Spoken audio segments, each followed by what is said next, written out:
नमस्कार विद्यार्थी मित्रांनो, आपण मागच्या व्हिडिओमध्ये साधा वर्तमान काळ बघितला आणि साध्या वर्तमान काळामध्ये आपण अफर्मेटिव्ह सेंटेन्स बघितलं आणि निगेटिव्ह सेंटेन्सेस बघितले. मात्र व्हिडिओच्या ड्युरेशन एक्सपोर्टिंग क्वालिटीमुळे आपल्याला अडचण आली, म्हणून मी हा दुसरा व्हिडिओ बनवत आहे. आणि आता आपण वर्तमान काळामधील जो पहिला काळ आपण बघत आहोत, साधा वर्तमान काळ, त्याच्यातील वाक्याचा तिसरा जो प्रकार आहे तो बघणार आहोत. हा काळ वापरता येईल. पुढचा जो वाक्याचा प्रकार आहे तो आहे इंट्रोगेटिव्ह सेंटेन्सेस. विद्यार्थी मित्र हो, इंट्रोगेटिव्ह सेंटेन्सेसलाच यस नो क्वेश्चन सुद्धा म्हणतात. In this type of sentences, मराठीतच सांगतो, या ज्या प्रश्नांना उत्तरामध्ये ज्या प्रश्नांची उत्तरं होकारात किंवा नकारात दिली जातात त्यांना इंट्रोगेटिव्ह सेंटेन्सेस असे म्हणतात. चला तर मग बघू याचं सूत्र.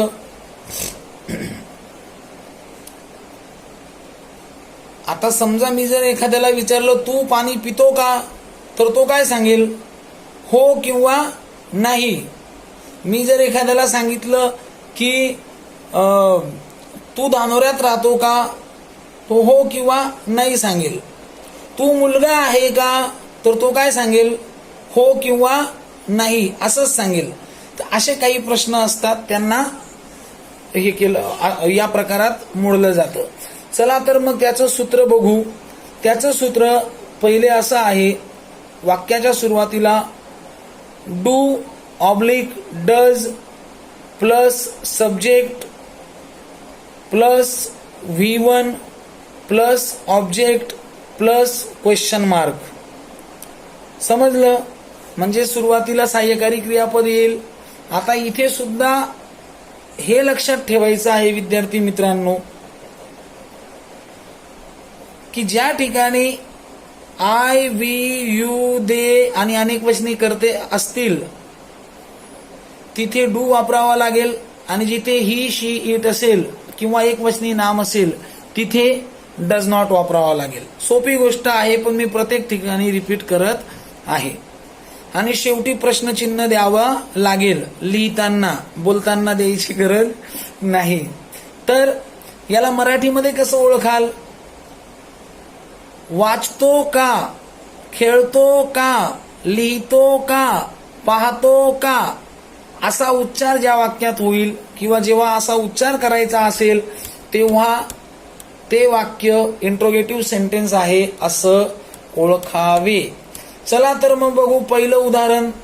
Do I read English, sorry, do I read a book. मी पुस्तक वाचतो का. आय आहे म्हणून डू आहे. पुढचं वाक्य घ्या. Do we speak English. आम्ही इंग्रजी बोलतो का. आम्ही इंग्रजी बोलतो का. आता याच्यामध्ये मराठीत ओळखण्याची पद्धत सुद्धा येते आहे. तिसरं वाक्य आहे do they listen a song. ते गाणे ऐकता का. चौथं वाक्य आहे does he write a letter. तो पत्र लिहितो का. आता हे वाक्य नीट बघा. या वाक्यामध्ये डज वापरलेला आहे कारण क्रियापदाचे आपलं पर्सनल प्रोनाउन ही आहे, म्हणजे तृतीय पुरुषी एकवचनी कर्ता आहे.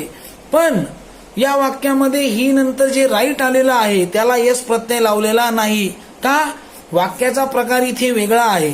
इथे वाक्य प्रश्नार्थक आहे आणि एसला लावण्याचा जो राईटला लावण्याचा जो एस आहे तो डूलाच लावलेला आहे, म्हणजे डज म्हणूनच तिथे वापरलेला आहे. तर हे लक्षात ठेवायचं आहे. पाचवं वाक्य आहे does Ram plays a cricket. म्हणजे राम क्रिकेट खेळतो का. सहावं वाक्य आहे do Ram and Shyam live in Dhanora. म्हणजे राम आणि श्याम हे धानोऱ्यामध्ये राहता का.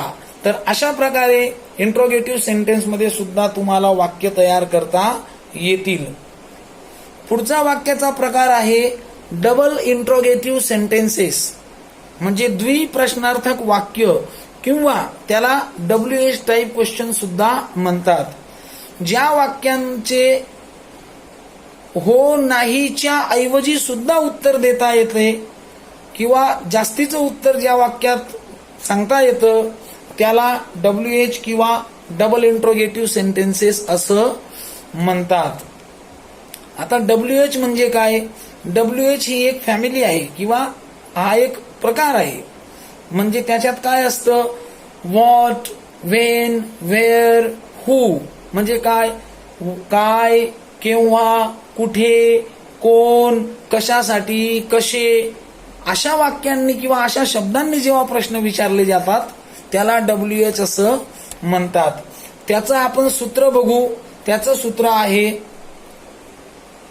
वाक्याच्या सुरुवातीला WH येईल. WH येईल म्हणजे काय? कोणताही शब्द येईल WH फॅमिलीशी रिलेटेड वाक्य जसं बनवाल तसं. तर पहिले येईल WH plus do oblique does plus subject plus V1 plus question mark. लक्षात ठेवा विद्यार्थी मित्र, ज्या वाक्यामध्ये आता इथे सुद्धा ते सांगण्याची गरज नाही, तुम्ही नोट्समध्ये वाचून घ्या की डू कुठे वापरायचा आणि डज कुठे वापरायचा नाही. पहिलं उदाहरण आपण बघू. What do I read. आता बघा व्हॉट डू आय रीड इथं प्रश्नाचा उच्चार मराठीमध्ये तसाच होईल. तर तो का फक्त काय जोडलं जाईल? WH. तर व्हॉट म्हणजे काय म्हणून व्हॉट डू आय रीड म्हणजे मी काय वाचतो. दुसरं उदाहरण आहे which language do we speak म्हणजे आम्ही कोणती भाषा बोलतो. पुढचं वाक्य आहे when do they listen a song ते गाणे केव्हा ऐकतात. चौथं वाक्य आहे why does he write a letter तो पत्र का लिहितो. How does Ram play cricket Ram cricket कसा खेळतो.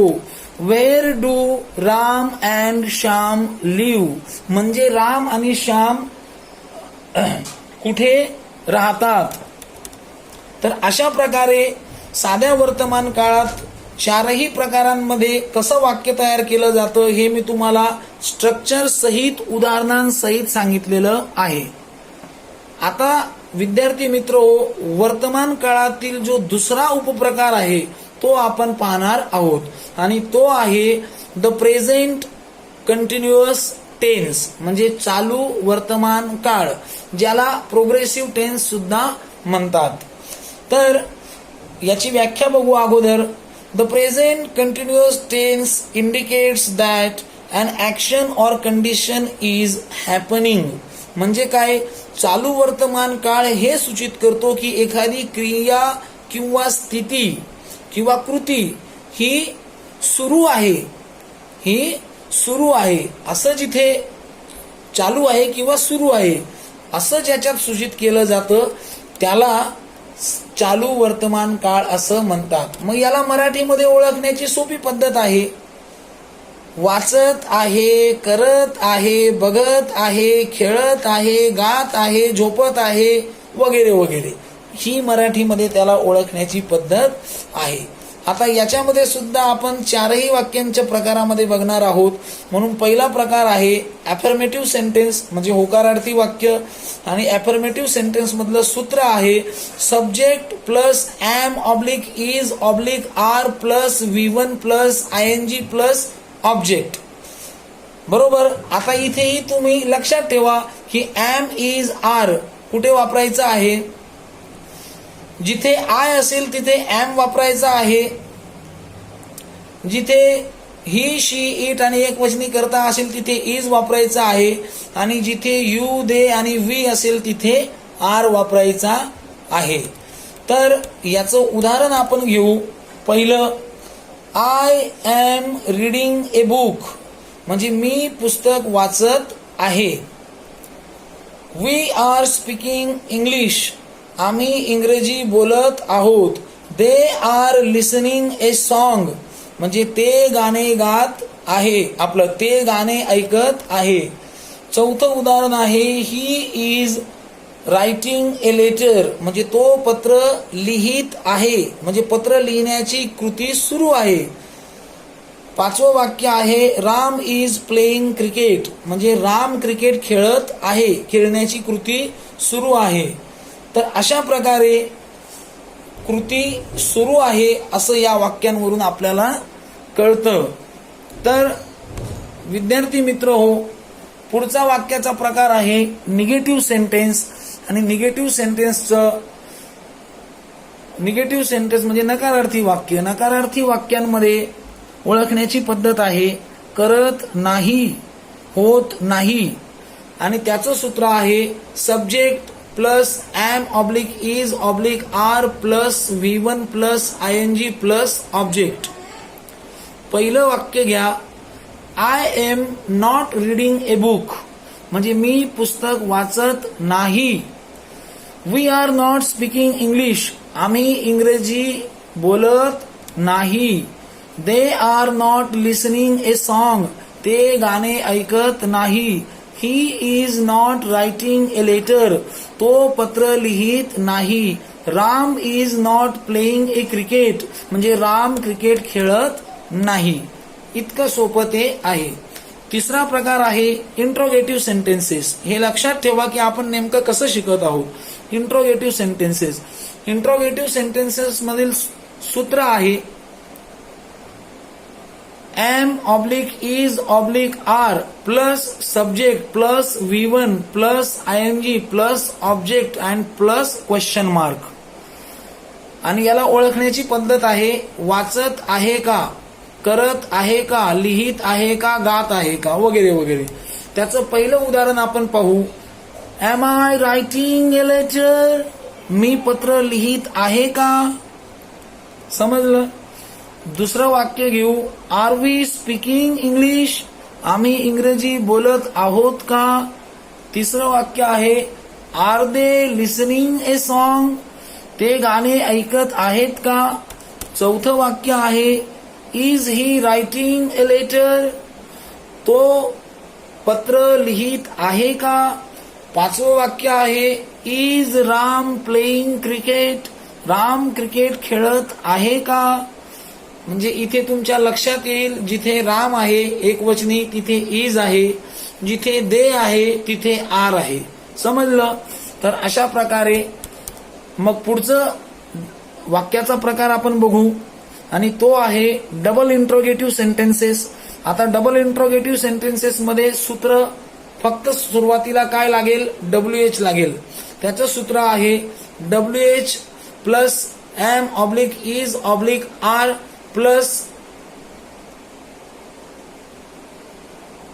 Subject plus V1 plus ING plus object plus question mark. चला तर मग पहिलं वाक्य बघू. व्हॉट एम आय रीडिंग, म्हणजे मी काय वाचत आहे.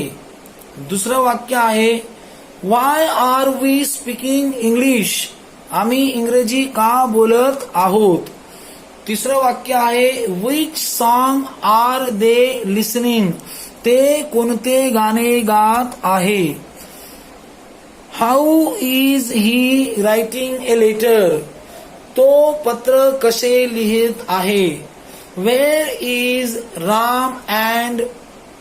इज राम प्लेइंग क्रिकेट, म्हणजे राम कुठे क्रिकेट खेळत आहे. तर अशा प्रकारे डबल इंट्रोगेटिव्ह मधील वाक्य तयार करता येतात. तर विद्यार्थी मित्र हो, अशा प्रकारे आपण चालू वर्तमान काळ सुद्धा पाहिलेला आहे. आता पुढचा जो काळ आहे, वर्तमान काळाचा जो तिसरा उपप्रकार आहे तो आहे प्रेझेंट परफेक्ट टेन्स. आता प्रेझेंट परफेक्ट टेन्स मध्ये PPT म्हणजे present perfect tense is used to express a past event that has present consequences. म्हणजे काय, या काळाचा वापर वर्तमान काळातच पूर्ण झालेल्या क्रिया गोष्ट घटना दर्शविण्यासाठी केला जातो. चला तर मग बघू याला मराठीमध्ये ओळखण्याची काय पद्धत आहे. झालेले आहे केलेले आहे, पाहिलेले आहे असा उच्चार जिथे होईल किंवा असा बोध ज्या ठिकाणी करायचा असेल तेव्हा या काळाचा वापर केला जातो. तर याचं सुद्धा आपण आधी अफर्मेटिव्ह सेंटेन्सेस मधील रचना पाहू. त्याचं स्ट्रक्चर आहे subject plus have oblique has plus V3 म्हणजे क्रियापदाचे तिसरे रूप प्लस ऑब्जेक्ट, हे याचं सूत्र आहे. आता इथे सोपी गोष्ट लक्षात ठेवायची आहे. ज्या वाक्यामध्ये आय, वी, यू, दे आणि अनेक वचनी कर्ते येतील तिथे हॅव वापरायचा आहे. आणि ज्या वाक्यांमध्ये ही, शी, इट आणि एकवचनी कर्ते येतील तिथे हॅज वापरायचा आहे.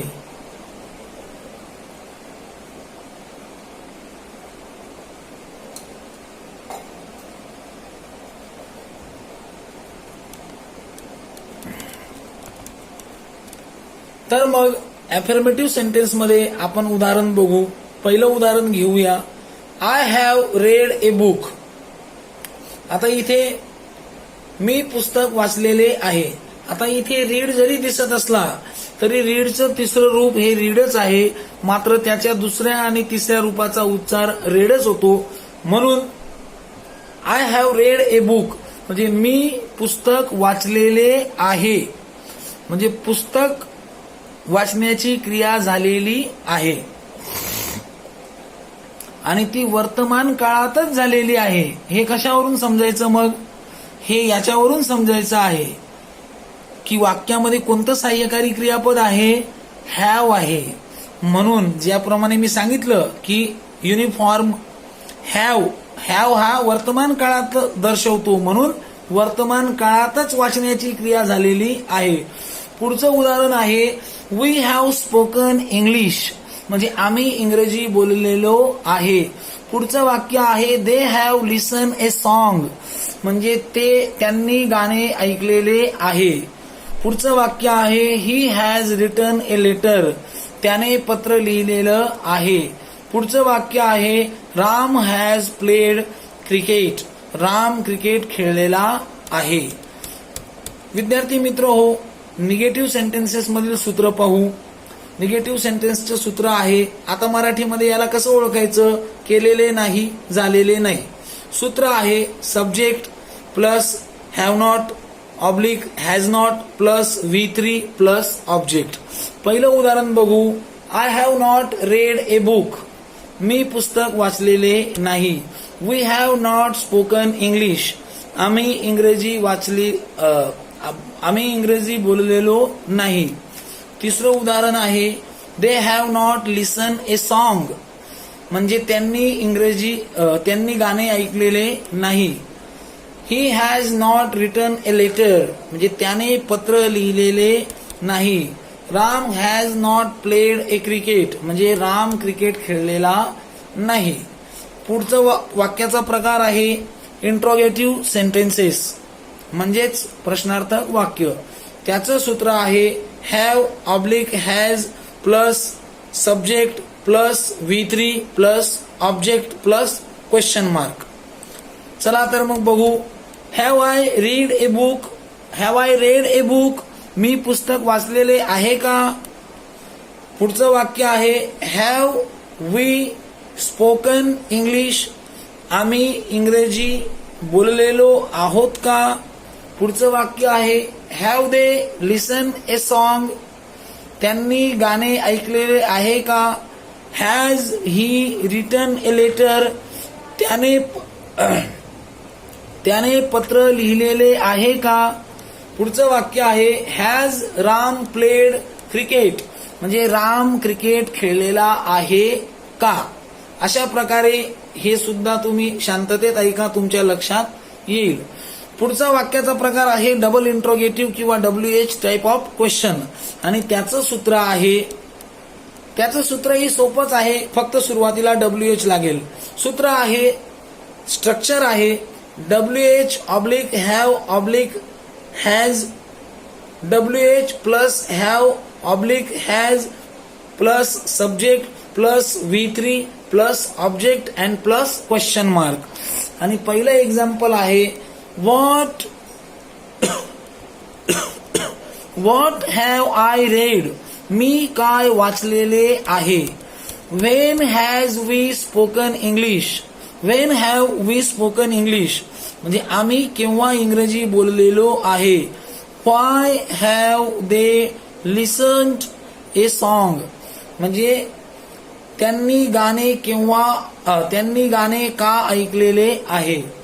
पुढचं वाक्य आहे व्हॉट हॅज ही रिटन, त्याने काय लिहिलेले आहे. How has Ram played cricket म्हणजे राम कसा क्रिकेट खेळलेला आहे. तर अशा प्रकारे याच्यामध्ये सुद्धा या काळात सुद्धा वाक्य तयार केले जातात. वर्तमान काळातला शेवटचा उपप्रकार आहे the present perfect continuous tense म्हणजे पूर्ण अपूर्ण वर्तमान काळ.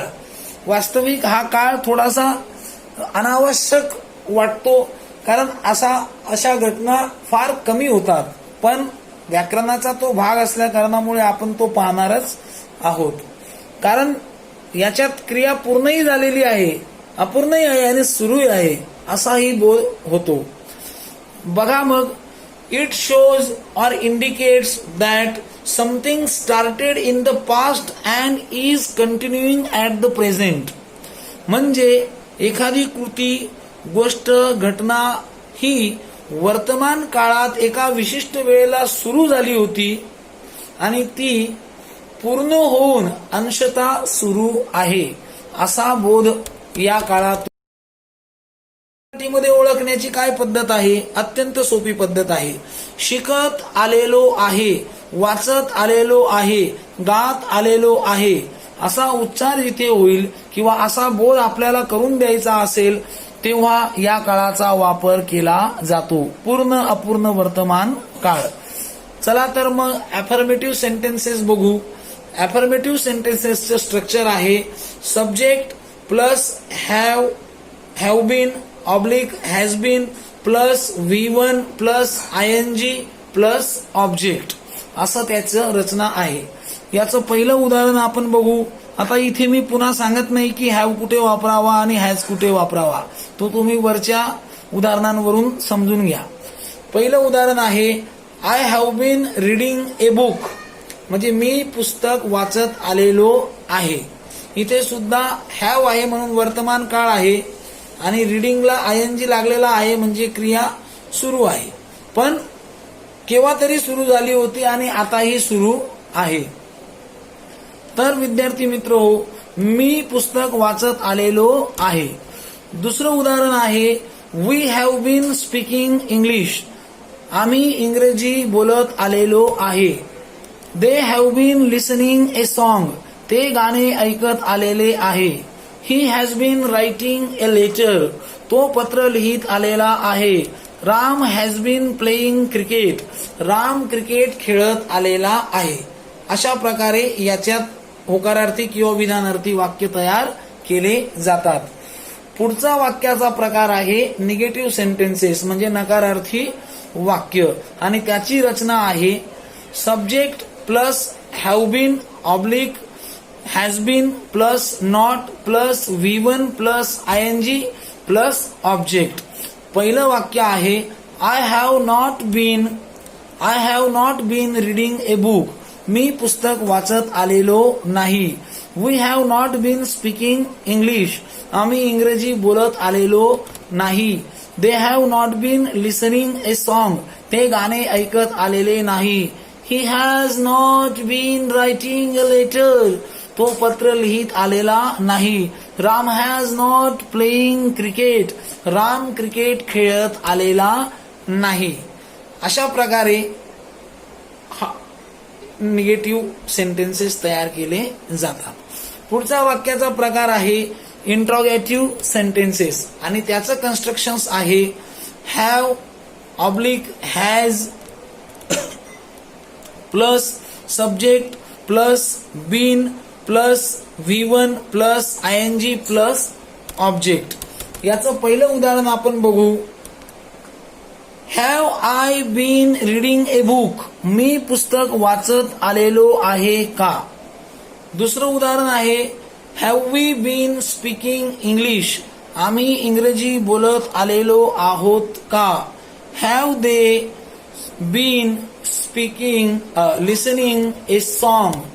Has he been writing a letter, तो पत्र लिहित आलेला आहे का. Has Ram been playing cricket, Ram cricket खेळत आलेला आहे का. पुढचा वाक्याचा प्रकार आहे डबल इंट्रोगेटिव्ह सेंटेन्सेस आणि याचं सूत्र आहे. आता इथे सुद्धा सुरुवातीला फक्त काय लागेल, WH लागेल. WH plus have oblique has plus subject plus been plus verb 1 plus ING plus object plus question mark. पहिलं उदाहरण बघू. What have I been reading, मी काय वाचत आलेलो आहे. दुसरं उदाहरण आहे when have we been speaking English, आम्ही इंग्रजी केव्हा बोलत आलेलो आहोत. Which song have they been listening, ते कोणते गाणे गात आलेले आहे. How has he been writing a letter, तो कसे गाणे गात आलेला आहे. Why has Ram been playing cricket, Ram का क्रिकेट खेळत आलेला आहे. अशा प्रकारे WH सेंटेन्सेस म्हणजेच डबल इंट्रोगेटिव्ह सेंटेन्सेस सुद्धा आपल्याला बनवता येतात. तर विद्यार्थी मित्र हो, अशा प्रकारे मी तुम्हाला अत्यंत सोप्या प्रकारे हे सांगण्यात साध्या वर्तमान काळातील 4ही उपप्रकार शिकवले. त्यासोबतच मी तुम्हाला कॉन्सेप्टही सांगितली की नेमकं काळ काय काम करतात.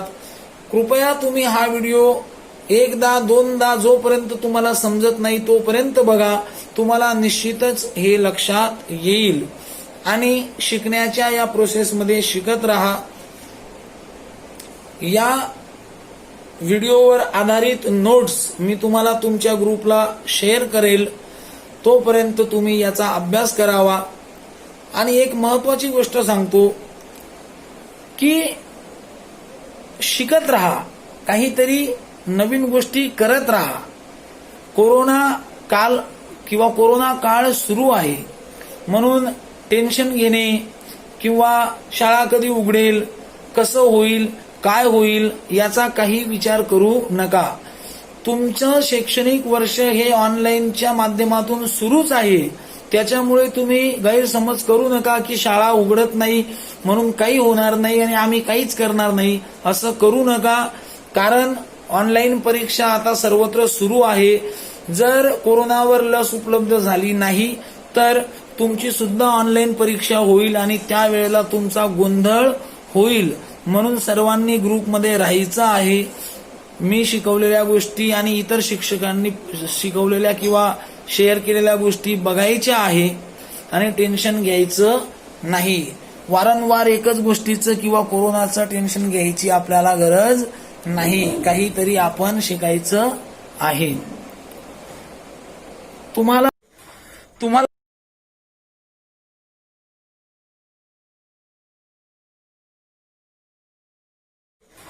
तुम्हाला जाता जाता एक उदाहरण सांगतो. एका गणिताच्या शिक्षकाने फळ्यावरती 4 अंक लिहिले आणि ते अंक होते 70 म्हणजे 70, नंतर 82 म्हणजे 82, त्याच्यानंतर 89 म्हणजे 89 आणि त्याच्यानंतर लिहिलं 99 म्हणजे 99 आणि विद्यार्थ्यांना वाचायला लावलं. तर एक विद्यार्थी वाचू लागला, त्याने वाचायला सुरुवात केली 70, 82, 89, नाहीत नाही. सर्व हसू लागले. पुन्हा हे वाक्य जर मी पुन्हा तुम्हाला सांगितलं तर तुम्ही किती वेळा हसणार? तुम्ही हसणार नाही. कारण if we do not laugh at the same joke again, then why do we cry on the same problem again? म्हणून काळजी करू नका, चिंता करू नका.